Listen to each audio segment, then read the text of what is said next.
Hello madlang people! For today's video, tayo naman ngayon ay pupunta sa NUST Cabanatuan City. Ayan! So, nanggaling na nga pala kami sa NUST. Yan, may inayos lamang ako dito. Sa video na yan ay palabas na kami ng NUST. May tinanong lang ako. After namin magpunta sa NUST, we went to Cabanatuan City, SM Cabanatuan City.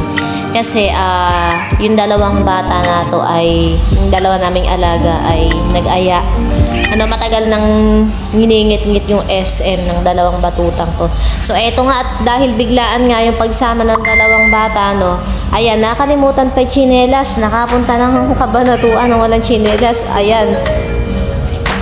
Madaling sumama. So ayan, naghanap ako sa ibang store kaso napaka-pricey. Hindi ko carry bills na bumili, kaya ayan, lumipat kami sa, alam mo, naghanap kami ng medyo afford namin na chinelas. And after nun, eto nga, nagugutom daw yung dalawang bata, so nagyaya mamili. Ayan, ako ang aking little bossing. Ayan, best in pili sila ng mga foods na gusto nila. Ayan, so minsan, ayun, nakachinelas na siya. Ayan, so after nun, after naming mamili ng mga pagkain, naisipan naming maggala.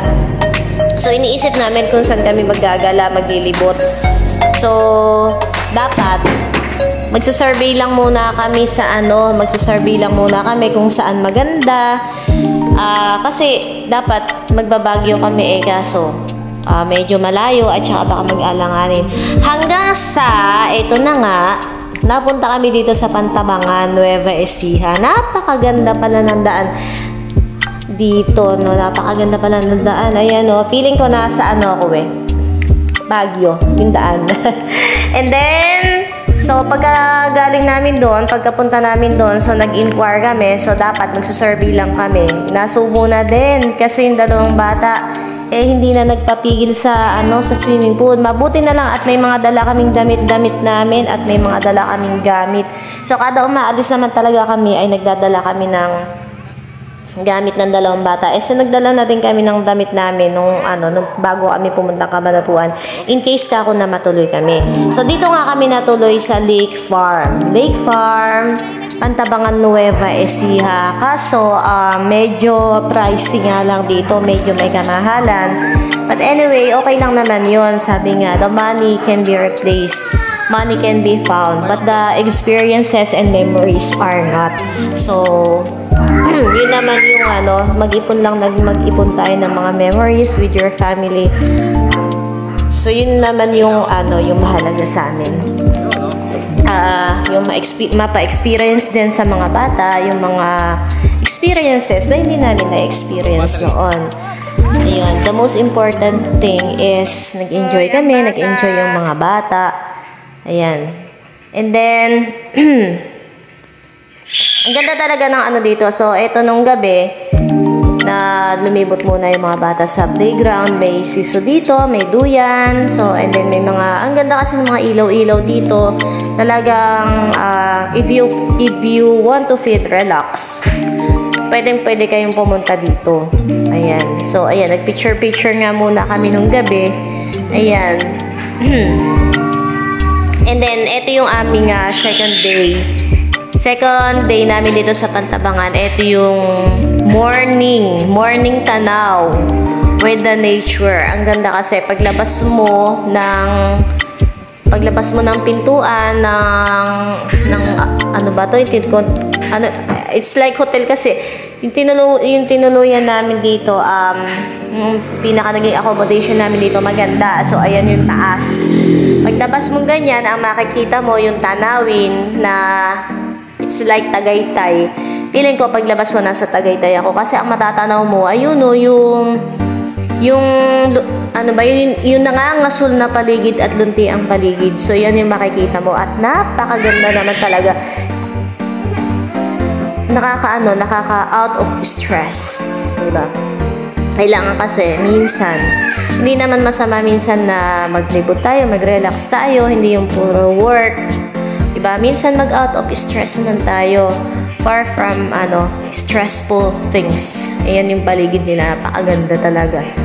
So, and then, tulog pa kasi dalawang bata dyan. Pagkagising dalawang bata, ayan, niyaya ko sila mag-jogging, mag-morning walk sa buong paligid ng lake farm. Ayan, nag-video muna kami, picture. Siyempre, hindi naman mawawala ang picture taking kapag naglilibot. Ayun, yung dalawang bata, best in pose. So, ayan, best in video dyan yung aking Jowa Earths. Ayan. So, ayan, papunta kami ngayon sa may duyan-duyan kasi dito. Pwede ka magduyan-duyan. Ayan yung paligid nila. Ayan. So, ayan, tingnan nyo na lang sa video. Napakaganda talaga. At saka, ano siya talaga yung sabi ko nga, parang kang nasa Tagaytay or Baguio dito. Tsaka yung niya, malamig yung klima. So, bakit ka nga pala naman kasi lalayo? Kung may naman dito kung may maganda namang lilibutan dito sa Nueva Ecija. Ayan, kahit medyo pricey, okay lang naman din. Minsan lang naman, alam nyo, minsan maganda din na naglilibot-libot. Alam nyo naman, malapit na naman ang pasukan. Hindi na naman may isingit ang paglilibot or paggagala, madalang na uli. So, kaya yan, bago magpasukan, pinilit namin na maisingit itong gala. Kasi alam nyo, after ng training, after ng brigada eskwela, so sabi ko, maglibot muna tayo kasi matagal naman na to talagang nakaplano. Kaya, eto, kapag ka talaga biglaan natutuloy ang lakad, dapat nga magsusurvey lang talaga kami dito. Total, nandito na din tayo, so ituloy na. Yun. And ito naman yung katanghali ang tapat na yun. Bago umuwi, sinulit ng mga mag-aama nato na maligo. Pinagbigyan ng dalawang bata kasi yung dalawang chikiting na yan ay ligo at swimming lang naman ang hanap. Ayaw lumubay. Diyos ko, katanghali ang tapat. Sige na, sulitin na nga ang magandang swimming pool ng Lake Farm. Actually, napakaganda din dito.